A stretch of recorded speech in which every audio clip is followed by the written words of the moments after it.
Hey guys, back with you. It's me, Jesse T. And I'm just out here training.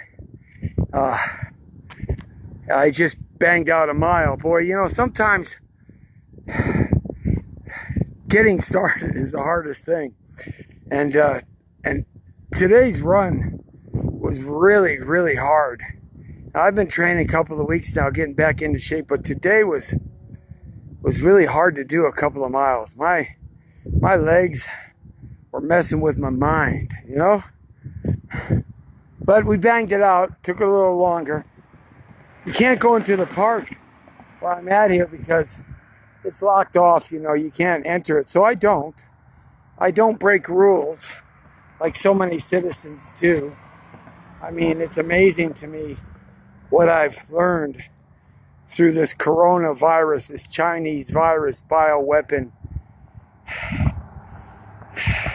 COVID-19 pandemic inflicted upon America and inflicted upon the Western world by the Chinese commies.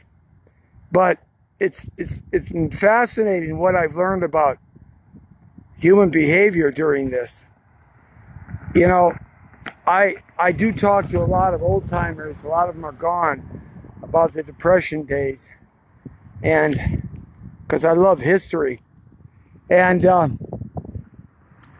they were telling me, so many of them over the decades have said, it's really interesting how people behaved during the Depression when there was no food and food lines and it was just really bad. And they were just stories, you know. But I've seen it happen in my own eyes, and you too. The moronic behavior of Americans. Everybody does have to get back to work. I agree. The biggest problem with that is that nobody's going to adhere to any rules. They're just going to not wear gloves, not wear a mask, not do social distancing on their part. They're just going to break all the rules. And not so much this Chinese bioweapon virus that impaled and was let go upon us. Some other virus is going to happen. We've been conditioned now. And so many Americans just break rules. It's just amazing. Why? Why can't my fellow Americans follow the rules?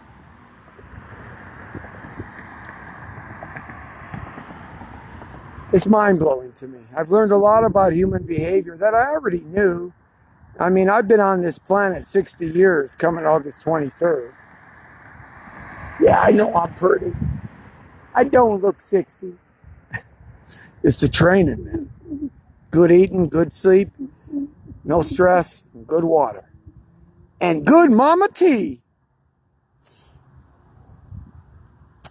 But people breaking rules. See it every day. Yeah, I know you're asking, well, you don't got gloves on and you don't have a mask on, Jesse T. No, I don't. But I'm out here in the friggin' desert by the Jesse T compound and the wind is blowing a little bit. And there's nobody here but me. There's nobody here but me. Nobody. The coyotes. So I'm cool. But when I go out, man, I mask up, I double glove up, I got my Lysol, I got my alcohol, 80% wipes, I got my Purex, I got all that stuff going on. I stay away from people, I keep social distance, I don't breathe on people, and I don't let them breathe on me.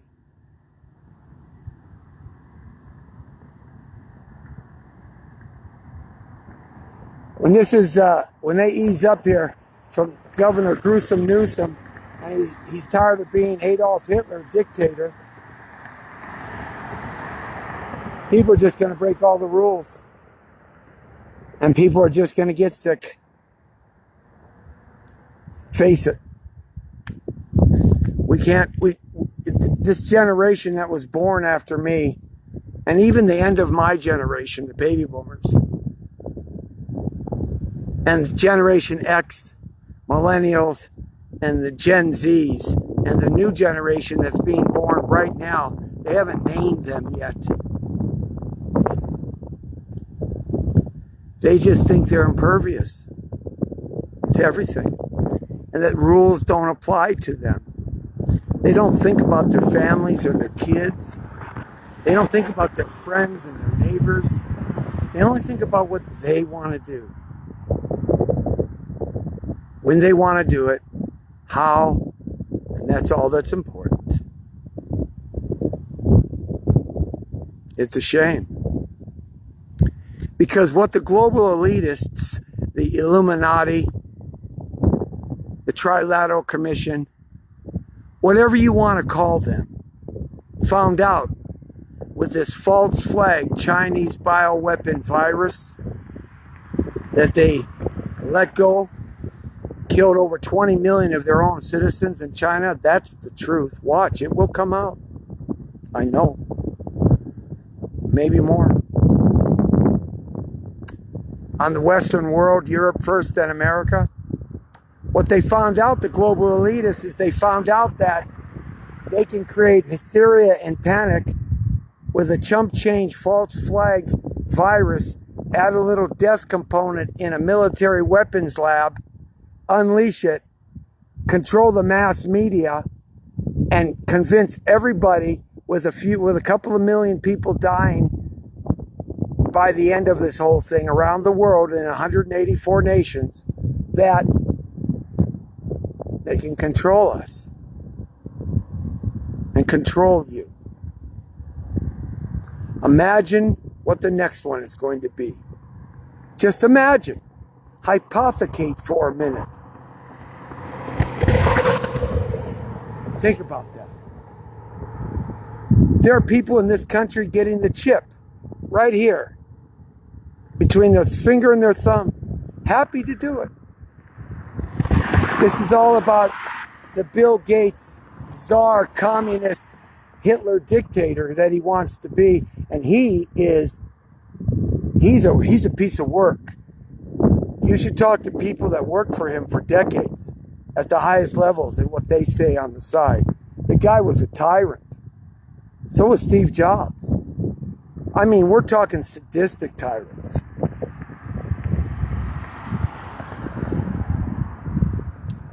They want to inoculate everybody in the world with a nanobot biochip. And these 5G is starting to come out now, the bad stuff. If you check the world's media, more and more journalists are starting to research that and find out that, hey, what Jesse T said day one has some merit to it.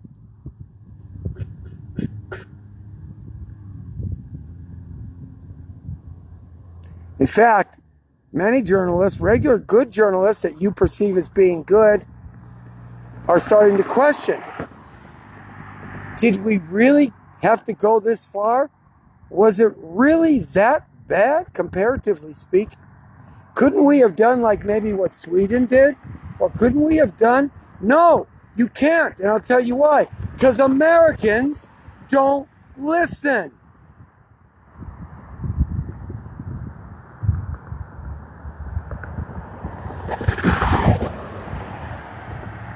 Everybody in this country is looking for a fast way out.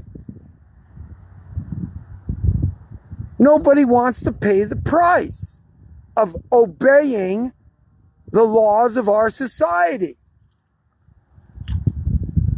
So they had to do this. And it served their purpose. They read us like a playbook, a kindergarten, see, spot, bark, elementary reader. Human behavior doesn't change. Technology does. But human behavior hasn't changed for 1,000,000 years.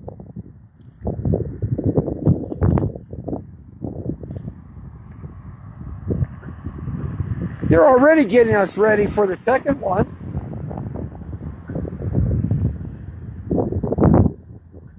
Think about that. They got the playbook, man, to the Super Bowl.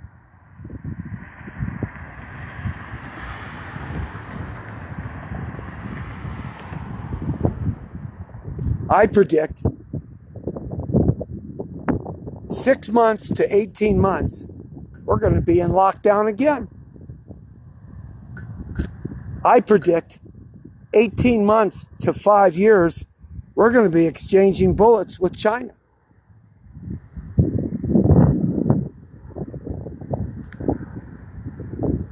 I hope I'm wrong. Somebody raise their hand in class and say, Jesse Tate, you're wrong. Please, somebody tell me I'm wrong. I don't want to be right.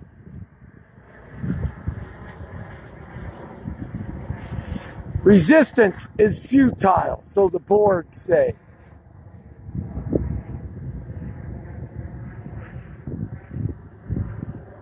Flying Ryan says, it will come in waves until we are comfortable with lockdown and accept it. She couldn't be more right on the button. And this is a world traveler I'm talking to right there, Flying Ryan. She's been in many countries around the world and lived in them.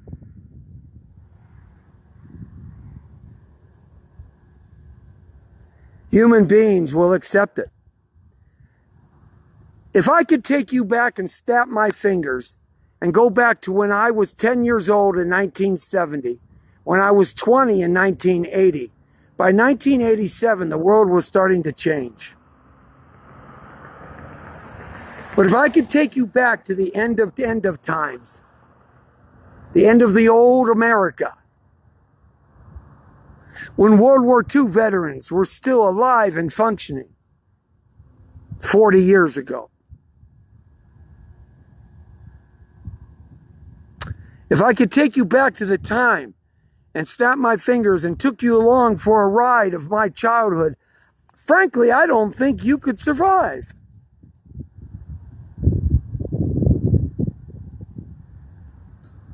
You'd have to learn a whole set new of skills.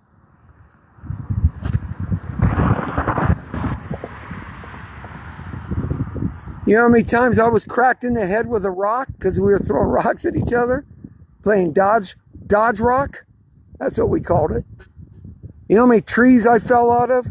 Didn't go home. You know how many fingers I fractured? Didn't go home. You know how many people's hoses we drank out of when we got thirsty? Didn't have to buy a water bottle.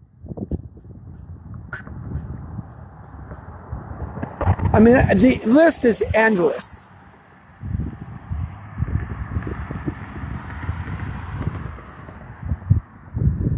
America has been weakened in my lifetime. Why do you think we had gangs that roamed the streets of our neighborhoods back in the 1980s, early 80s, late 70s, when all that stupid, silly horse poop started? Because nobody stood up. And as time went by, they got a foothold, like a cancer. Nobody stood up. Why do you think we got perverts running around exposing themselves to little children at schools? Teachers and priests and Boy Scout and Girl Scout leaders, because nobody stood up. In my time, I'll tell you an experience. There was a pervert that lived in our neighborhood 2 streets over on Telfair. We lived on El Dorado in Sun Valley. And we were just roaming around one Sunday night, summertime. We had to come home when the streetlights went on. All of us. Streetlights weren't on yet. So we happened to kick the ball we were goofing around with over in this guy's yard. And so Fat Michael and I and Jeff Robeson, we walked up and knocked on this guy's door. Guy, man, let me tell you, ladies and gentlemen, I was about 9 years old. 1969. This guy answers the door, buck ass naked, with an erection. He answers the door. Now, he didn't own that house, he rented it. And he had just moved in. There was an elementary school down the street and a junior high school in the neighborhood was filled full of kids. Well, come on. We knew that was wrong. So what do? Fat Michael and Jeff Robeson said, what are we going to do? And I said, we're going to go tell my mom. We're going to go tell my mom. Annette Francis Terrero. Mrs. T.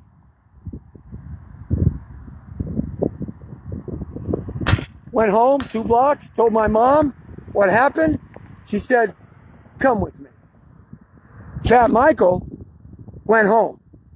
Jeff Robeson went home. My mom and I, with my mom leading the way, I pointed out the house. She knocked on the door. I can show you the house today that is. It's still there. The guy answered the door. He looked at me. Oh, he wasn't naked then. My mom said, I understand you opened the door and you didn't have any clothes on. And that's all I heard. That guy was on his ass, on his patio porch, and my mom was on top of him faster than white on rice. She was like a supersonic Saturn V rocket. Took his ass down. My mom was all 5'5". But she was a strong woman. This guy was a big man. Took him down to the ground. And my mom could string words together like you haven't heard. She could have a mouth like a drunken sailor at a seaport.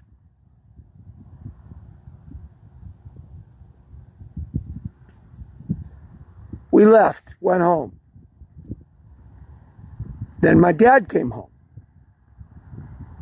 Late that night, because he worked all the time. The next morning, I was off, it was summer. We were eating breakfast. My dad was going to work. And he asked my mom, did you take care of it? And at 9 years old, Grandpa T, who's 87, at 9 years old, I prayed to God. Because I went to Village Christian School and I believed in God. I prayed to God. Please, please, as a 9-year-old could, please go to work, Dad. Thinking like a 9-year-old. My mom said, I took care of it. Last I heard of it, my dad went to work. The next day, Tuesday, us kids were playing in the neighborhood.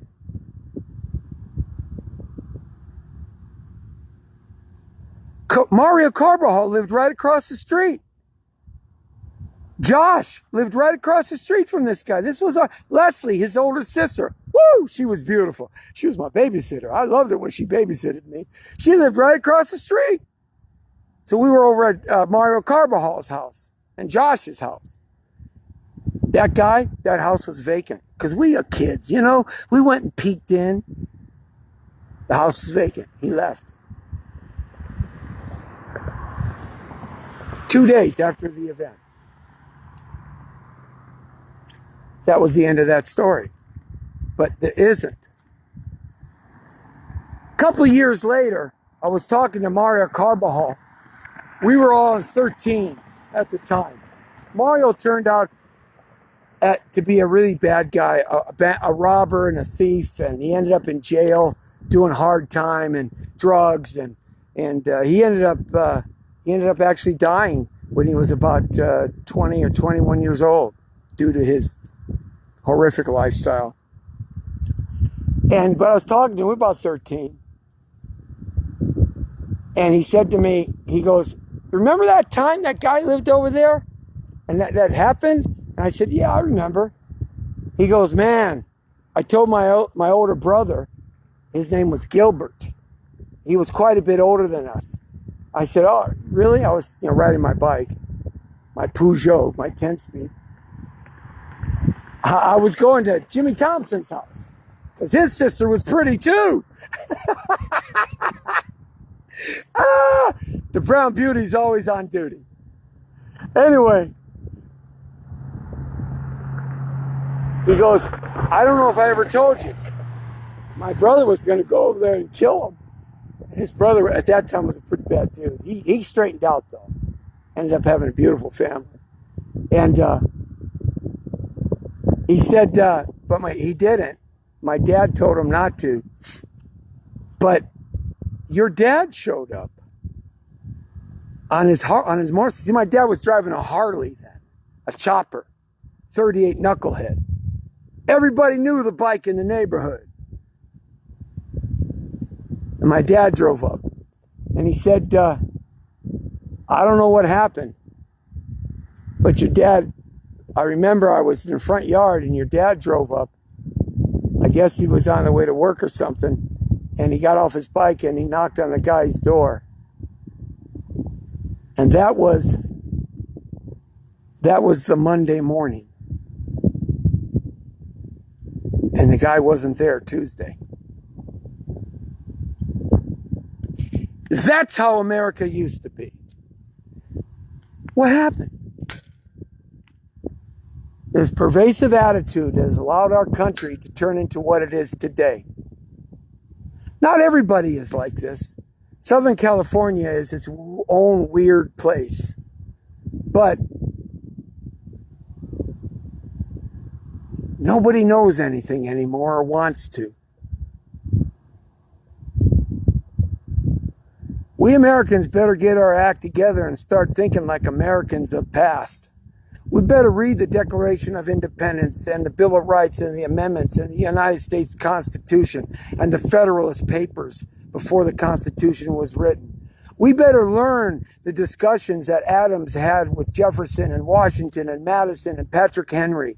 We better relive those times and understand those words, because if we don't take that to our hearts and minds and put it into practical application today, this country won't be here fast enough in the way it is, because they don't want this country to exist anymore in the way it was, because the middle class of America is too powerful and too strong, and they want to break the backs, and they're starting to try to do that. Just like a pimple that rises to the skin, it's been vegetating my whole life and maybe before, but now it's coming out, and we just saw the first part of it.